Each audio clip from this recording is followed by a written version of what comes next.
Soon these small serpentine creatures had closed in to where there was only a few feet separating us.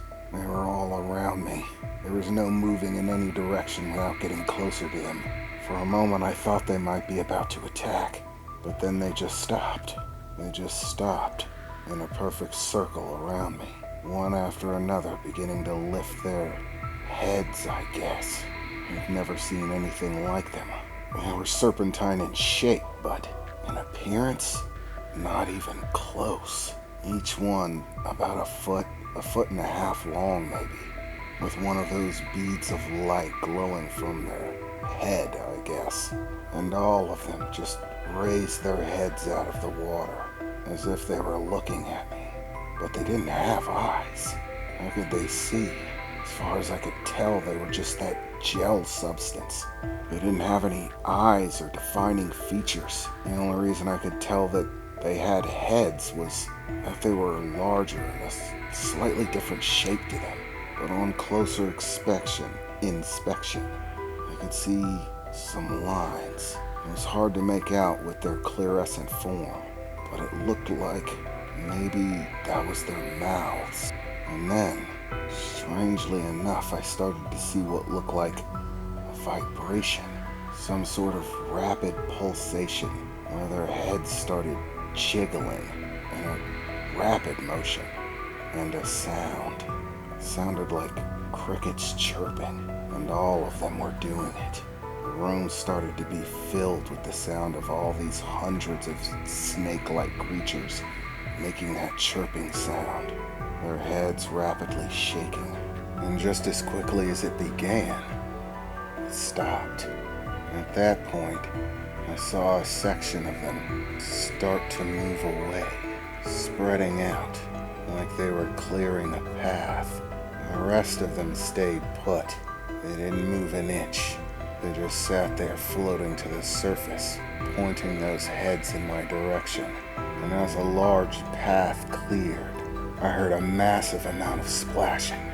Looking out, I could see that massive metal serpentine thing circling around the edge of the room, now on the surface. It wasn't hiding anymore. It was rushing around the outskirts, circling around to where the path was. This thing was gigantic. I could only see parts and pieces of it as it passed through the water. Not all of it was surfaced at one time, just segments.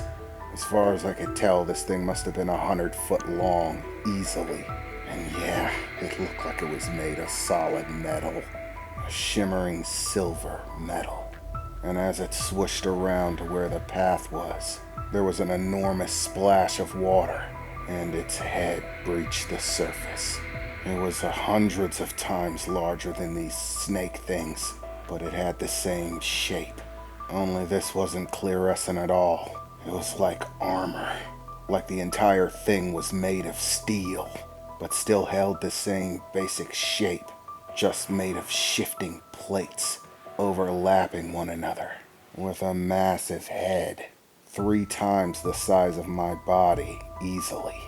This is not good. That was the only thing I could think. This is definitely not good. Is this thing gonna eat me? Is that why they threw me in here?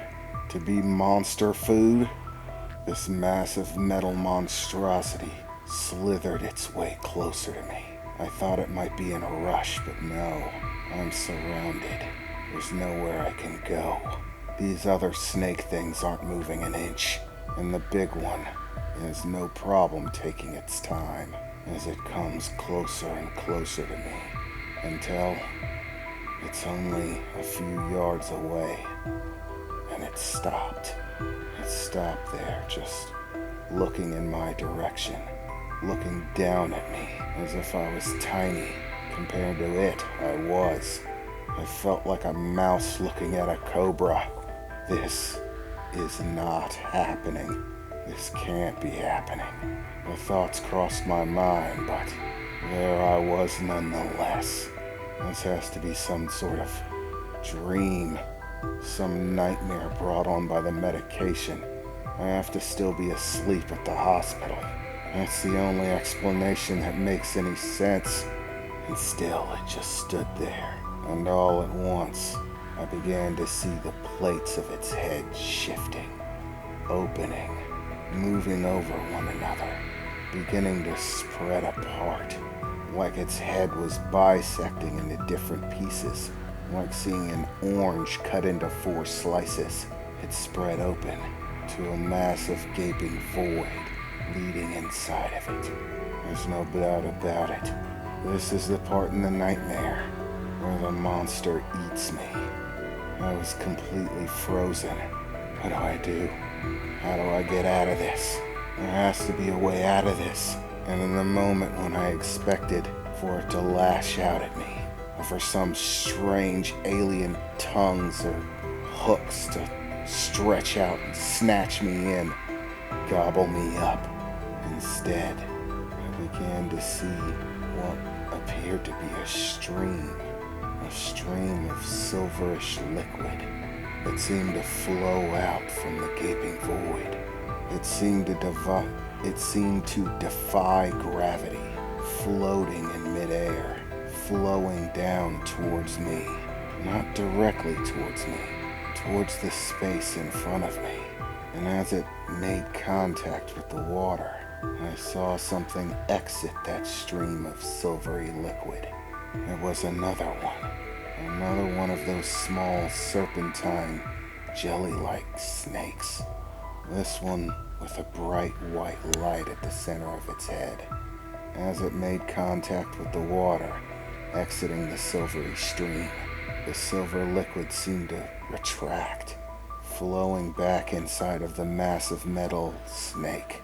And just like that, it started to close up, sealing that massive mouth shut in the same way it had opened.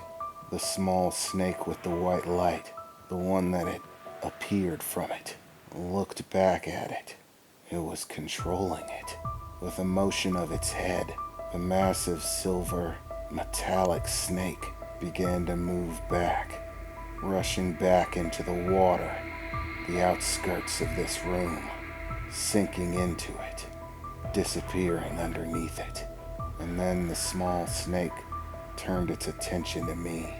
It was only a foot-long little snakish thing, but it was looking at me. There's no question about that. What were these things? What did they want with me? Was I dinner or not? Becky said something about special blood. There was that floating DNA. Is that what this is about? What happens if I have special blood? With no warning whatsoever, it jolted at me, like a bullet, slamming into my stomach. I felt the impact.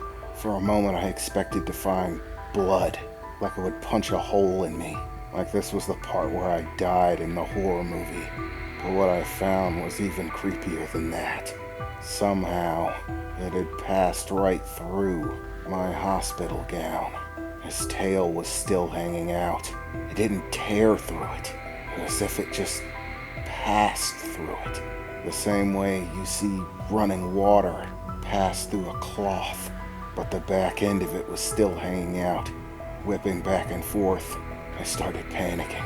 I tried grabbing at it to pull it, to get it out, but my hands, they seemed to pass right through it, leaving a sludgy, fluorescent slime all over them as it wormed its way inside of me. This is not happening, I thought to myself as it disappeared inside of my stomach. This is not happening. This cannot be happening. I could actually feel it. I could feel it moving around inside of me. My mind flashed to every horror movie, every alien infestation. They all said this was the point of the movie, where some monstrous thing pops out of me, ripping my insides out. I felt sick to my stomach, and just like that I lurched. I threw up all the food that I had eaten while I was at the hospital, still panicking, reaching and scratching at the point that it had passed through me, lifting my gown and feeling the stomach underneath. There's no injury, no scar, no wound, just that slime letting me know It was inside.